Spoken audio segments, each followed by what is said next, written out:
حالا به هر حال جناب استاد، قول شیخ الاسلام ابن تیمیه رحمه الله در این مورد چیه؟ میگه که من کان مؤمنا بالله و رسوله. خوبه کسایی که مجموع فتاوای شیخ الاسلام ابن تیمیه رحمه الله را دارن کتاب را باز کنن، جلد 12 صفحه 523 و 524. میگه که من کان مؤمنا بالله و رسوله مطلقا ولم یبلغه من العلم ما یبین له الصواب فانه لا یحکم بکفره حتی تقوم علیه الحجه. یعنی میگه که کسی که مؤمن باشه به الله و پیامبرش مطلقا ولم یبلغه من العلم، علم برایش نرسیده، ما یبین له الصواب، که برایش حقیقت و درستی برایش ثابت بشه، فانه لا یحکم بکفره. میگه من به الله و پیامبر ایمان دارم ولی دیگه که اعمال کفر انجام میده، بیچاره نمیفهمه از روی نادانی انجام میده، فانه لا یحکم بکفره. بر این فرد حکم کفر نمیشه حتی تقوم علیه الحجه، تا اینکه حجت بر او تمام بشه، تا اینکه بله التي من خالفها کفر، حجتی که هر کس مخالفت این حجت بکنه کافر میشه. یعنی این حجت بر او باید تمام بشه و این حجت بر او گفته بشه. میگه که اذ کثیر من الناس یخطئ فيما يتأوله من القرآن و یجهل کثیر. این بحث جدایی که بحث تعویل داخل میشه. حالا منظوری که جناب استاد شیخ الاسلام ابن تیمیه چی میگه؟ میگه که لا یحکم بکفره حتی تقوم علیه الحجه. میگه که بر این فردی که به الله و پیامبر ایمان داره و عمل کفر انجام داده و به او علم نرسیده و نمیفهمه و بر او اتمام حجت نشده، ما نمیتونیم که بر او حکم به کفر بکنیم تا زمانی که بر او اتمام حجت بشه. و شبیه این جناب استاد در حتی از شیخ الاسلام محمد ابن عبدالوهاب رحمه الله هم نقل شده که در مجموع رسائل ایشان موجوده که ایشان هم میفرمایند که اگر من کسی ببینم که بر قبه یا بر قبر شیخ عبدالقادر جیلانی رحمه الله سجده میکنه، او را تکفیر نمیکنم، شاید نمیفهمه و باید بر او اتمام حجت بشه، از روی نافهمی کار انجام میده. دوباره تکرار کنیم که به گوش کسایی که شیخ ابن تیمیه یا امام محمد ابن عبدالوهاب متهم به تکفیر میکنن یا تکفیری بودن میکنن، اینا متوجه شون که این شخص چی میگه.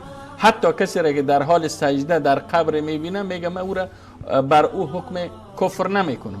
جناب استاد، اولا من یک نکته را میخوام اینجا عرض بکنم، وان این که ما ابن تیمیه پرست یا محمد ابن عبدالوهاب پرست نیستیم، بلکه الله پرستیم و تابع قرآن و سنت پیامبر علیه السلام هستیم.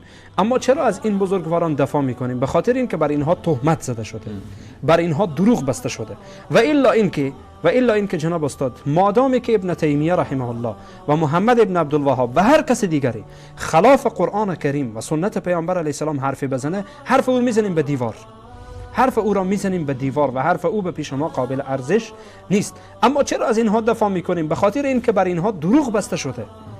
میگن اینها عموم مسلمان ها را تکفیر میکنن. کجا عموم مسلمان ها را تکفیر کردن؟ در کجا همچون حرفی را زدن؟ عموم مسلمان ها را میگه تکفیر میکنن، در حالی که اینها شروطی برای تکفیر افراد، فرد معین حتی، یا به صورت مطلق بگین تکفیر مطلق، هر چیزی را نگفتن که کفره و هر کسی را نگفتن که کافره، بلکه شرایط و ضوابطی گذاشتن. بنابراین این شرط سوم، اگر شما کدام حرفی دارین بفرمایید. بفرمایید استاد، بفرمایید. اگر کدام حرفی پیرامون این نخیر بفرمایید. بعد این قول شیخ الاسلام ابن تیمیه بود. اما بحث دیگر جناب استاد آنچه که مطرح میشه اینه که شرط چهارم این که فردی که این عمل کفر را انجام میده متأول نباشه. یعنی چی؟ یعنی تعویل کننده این حرف خود نباشه.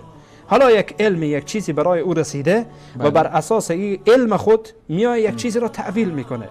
از نظر ما مثلا کفر و کفر بودنش ثابته، کفر بودن این عمل ثابته، اما این فرد تعویل میکنه، از روی تعویل خود به خطا میره و تعویلش به خطا هست جناب استاد.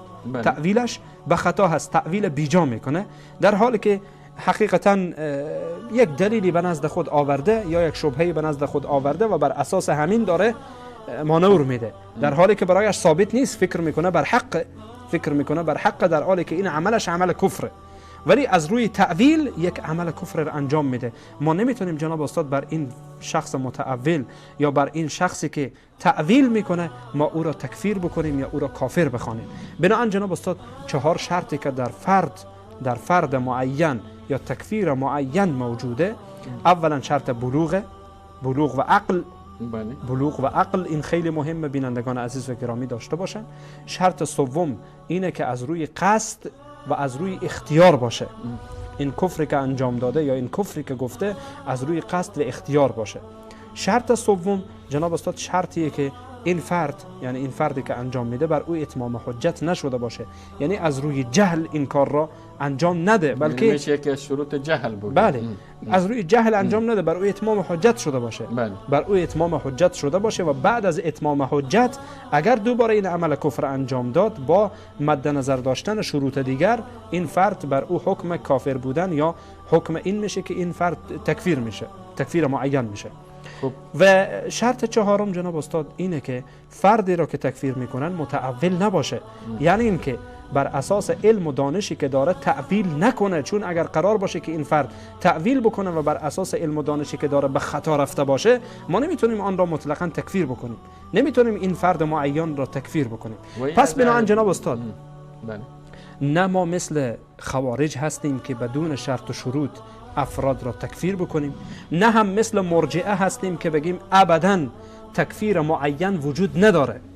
این حرف را نمیگیم، بلکه اهل سنت و جماعت شروطی را میگذارن. اولا در تکفیر این که این عمل باید کفر باشه، ثبوتش رسیده باشه که کفر هست، نه این که هر عملی به نظر من کفر آمد خلاص بیایم بر مردم بگیم که یالا این دیگه کفره. و این کفر بودن را از کجا میدانیم؟ از قرآن کریم و احادیث رسول الله علیه السلام، بنا به شرایط و ضوابط و اصولی که قرآن کریم و احادیث پیامبر و یا علما گذاشتن برای فهم کفر و شرک، و یا صراحتا در موردش آمده باشه که این عمل کفر و این عمل شرکه. بعد از آن فردی را که تکفیر معین میکنیم بر اساس عقیده اهل سنت و جماعت باید دارای این شرایطی که گفتیم باشه. تشکر جناب استاد فاتح گرامی.